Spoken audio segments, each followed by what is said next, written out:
Yeah, I think it's probably something I'll find later on in life when I've got an armchair. Then I can't wait. Okay, clap for me, please. At heart, adventure for me is exploring new places, exploring that with other people. And that in itself brings another form of education to myself that I never got at school.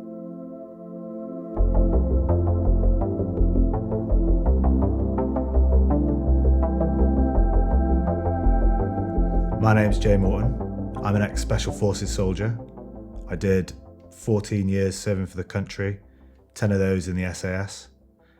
I now run an expedition company, having crafted a career guiding on big mountains, specifically 8,000 meter mountains and Everest. I think what's enabled this career path for me is specifically serving in the Special Forces. You develop experience and skills which allows you to stay calm under pressure, to operate in high stress environments, and to look after individuals to achieve a mission or an objective. I wouldn't say that as a young kid joining the military that it was something that I just naturally gravitated to. I think ultimately I enjoyed working in a team. I enjoyed being part of something that gave you purpose as a young kid, and over the years have developed into someone that has found happiness or calmness or contentment in being in situations that others may find scary or dangerous. I don't feel a pressure to stay in that environment. I probably feel a pressure to find more balance with the calm and serenity of life, because I feel constantly pulled to be in environments that push or test me.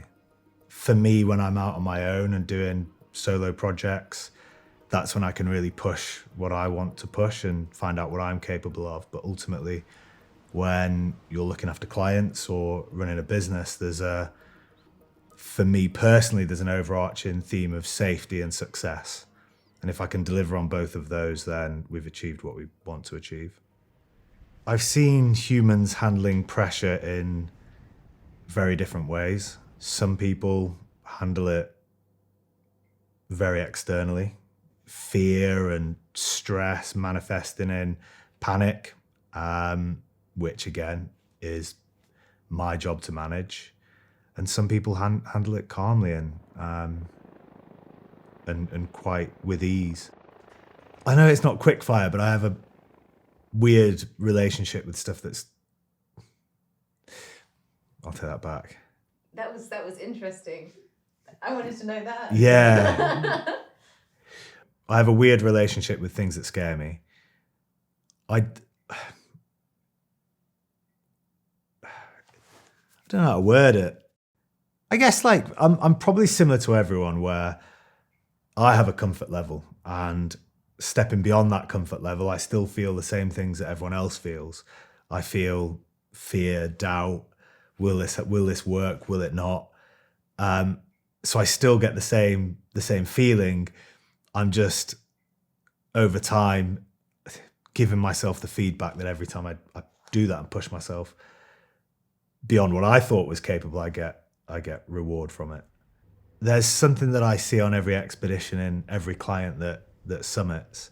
There's a look that you get on their face when they stand on that summit, and sometimes it can be an emotional look. Sometimes it can be just one of sheer excitement and exhaustion.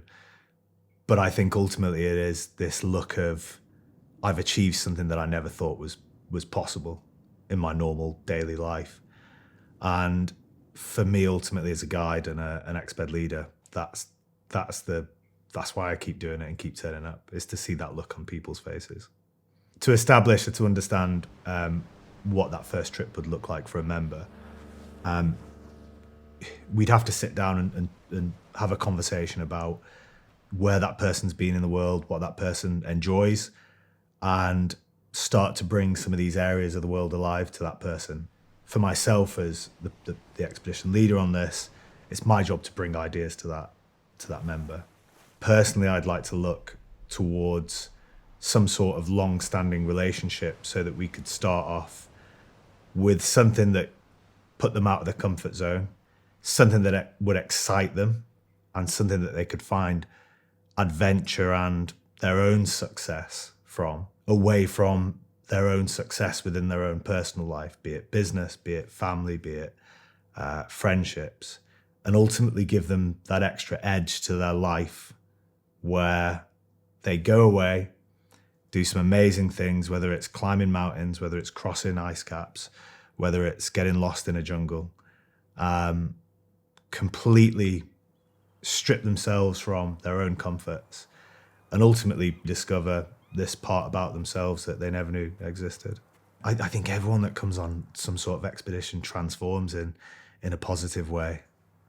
I enjoy having female clients on mountains because big mountains are predominantly dominated by male figures, and you get these women that come along and, you know, they're not climbers, they're not seasoned, you know, expedition people, and they turn up, and sometimes a lot of the times they're more stronger than everyone else, because I think they take this expectation that they have off themselves and throw themselves into whatever expedition it is, and I think ultimately they find out how capable they are and how stubborn they are at the same time.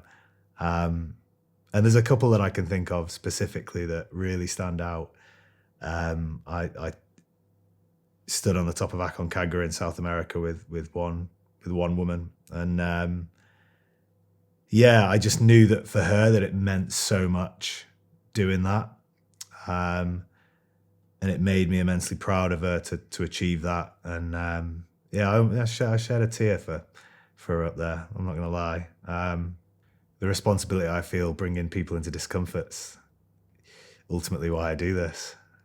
Going back to what I previously said, that feeling, that look that you get on people's faces when they achieve something that they've never thought possible, or been to somewhere where they never thought that was possible within them and within the area that we're exploring. I think there's magic in that, and seeing that come out in people is the reason why I would do this over and over again. The kind of person that signs up for one of my trips varies massively. I think everyone has a different reason why they want to go and climb something. I think everyone has a different reason for wanting to test themselves and push themselves. There isn't an average client. I get a big age gap from 19-year-old to pushing 60. All walks of life, all cultures, all backgrounds, all career paths. But ultimately they all want to see what they're capable of in terms of what they can achieve on a mountain or an expedition. Adventure means to me quite a lot of things. Ultimately, life's an adventure, and I like to see life as an adventure. Adventure doesn't have to be exploring or traveling to new countries. I believe adventure could be a friendship or a business venture or a work opportunity. Adventure could be travel. Adventure could be exploring something new about yourself, whether it be choosing a different way to dress or joining a pottery class. I think we can find adventure in all these small things. I think one thing about me that people wouldn't expect is I'm actually quite soft. Albeit I consider myself very capable and resilient. I think deep down in my heart, I'm quite a big, soft person, and quite enjoy that side of myself. My inspiration comes from a lot of different places. There isn't one form of inspiration that I find. I get inspired by a lot of friends that I have that equally are out there pushing themselves way beyond anything that I thought was possible or anything that I could ever do. And they continue to inspire me every day, and I see the joy and happiness that the things that they do brings them, and that keeps me going on my path.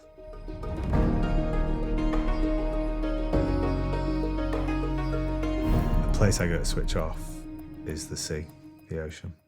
Oh, it's like a dance song. I can't remember who sings it. It's a Birdie song, but it's a remix. It's like the drum and bass version. It's just a real good feel good song. And if I put it on when I'm in a good mood, it elevates my mood tenfold. I think every book brings a different experience, but I recently read The Fall of Giants by Ken Follett, which was exceptional. Sorry for the question. Do you read books? I didn't mean to. I actually don't. I listen Yeah, to was gonna them. say, Yeah. You wouldn't have time. Yeah. I think it's probably something I'll find later on in life when I've got an armchair. Then I can't wait. Okay, clap for me, please.